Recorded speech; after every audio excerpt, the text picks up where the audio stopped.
రెండో రోజు పాలమూరులో ప్రాజెక్టును పరిశీలించిన సీఎం. మలేషియాలో కేటీఆర్కు ఘన స్వాగతం. ఇలాంటి టాప్ 10 తెలంగాణ వార్తలు ఇప్పుడు చూద్దాం.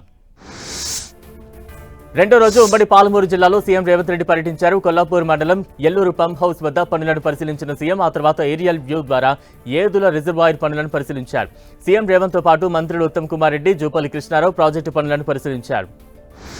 Malaysia Telangana association BRS Malaysia సంయుక్త ఆధ్వర్యంలో జూన్ 6న కౌలాలంపూర్లో జరిగే తెలంగాణ ఆవిర్భావ దినోత్సవ వేడుకలకు ముఖ్య అతిథిగా BRS party working president KTR పాల్గొనేందుకు కుటుంబ సభ్యులతో కలిసి మలేషియా కౌలాలంపూర్కు చేరుకున్నారు.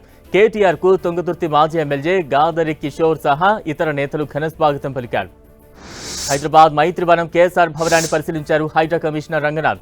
హర్ష మెస్ డీలక్స్ లోపలికి వెళ్లి ప్రమాదంపై ఆరా తీశారు. భవనంలో ఎలాంటి సేఫ్టీ పరికరాలు లేకుండా నిర్వహిస్తున్నట్లు రంగనాథ్ తెలిపారు.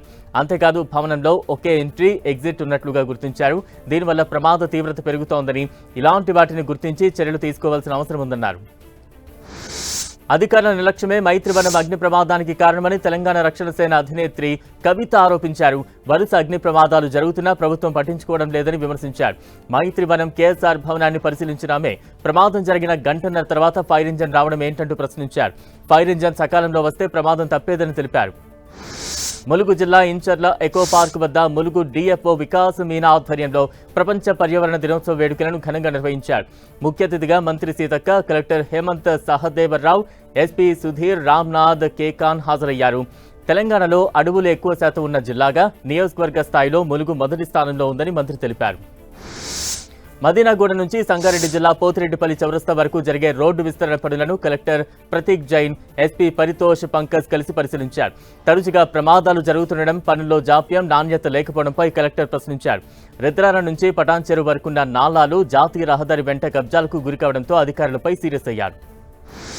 మేడ్చల్ జిల్లా కేసర మండలంలోని ప్రాథమిక వ్యవసాయ సహకార క్షేత్రం వద్ద రైతులు ఆందోళన దిగారు. ధాన్యం విక్రయించేందుకు రోజుల తరబడి ఎదురు చూస్తున్నప్పటికీ కొనుగోలు ప్రక్రియ ముందుకు సాగడం లేదని రైతులు ఆవేదన వ్యక్తం చేస్తున్నారు. వర్షాలకు తడిసి, ఎండలకు ఎండి ధాన్యం నాణ్యత దెబ్బతింటోందని రైతులు ఆవేదన వ్యక్తం చేస్తున్నారు.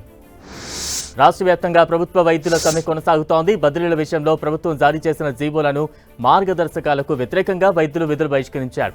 వెంటనే బదిలీలు చేపట్టాలంటూ ఓపీ విధులు బహిష్కరించి నిరసన తెలుపుతున్నారు. ప్రభుత్వ వైద్యుల సంఘం ఆధ్వర్యంలో చేపట్టిన నిరసనలో నల్గొండ జనరల్ హాస్పిటల్లో పెద్ద సంఖ్యలో వైద్యులు పాల్గొన్నారు. ప్రపంచ పర్యావరణ దినోత్సవం సందర్భంగా హైదరాబాద్ కృష్ణకాంత్ పార్క్ లో మొక్కలు నాటారు హైదరాబాద్ ఇన్ఛార్జ్ మంత్రి పొన్నం ప్రభాకర్. కార్యక్రమంలో జూబ్లీహిల్స్ ఎమ్మెల్యే నవీన్ యాదవ్, హైదరాబాద్ కలెక్టర్ ప్రియాంక ఆలా, జేహెచ్ఎంసీ కమిషనర్ కర్ణన్ పాల్గొన్నారు. మొక్కలు నాటకపోతే భవిష్యత్తులో వర్షాలు పడని పరిస్థితి ఏర్పడుతుందని, అందుకే అందరూ నీటిని ఆదా చేయాలని కోరారు. నిర్మల్ జిల్లా బాసర పుణ్యక్షేత్రానికి భక్తులు పోటెత్తారు. దీంతో బాసర గోదావరి నది తీరం భక్తులతో జనసంద్రంగా మారింది. తెలుగు రాష్ట్రాల నుంచే కాకుండా మహారాష్ట్ర నుంచి వచ్చిన భక్తులు గోదావరి నదిలో పుణ్యస్నానాలు చేసి అనంతరం భక్తులు అమ్మవారిని దర్శించుకున్నారు. అమ్మవారి సన్నిధిలో అక్షరాభ్యాస కార్యక్రమాలతో ఆలయ పరిసరాలు రద్దీగా మారాయి.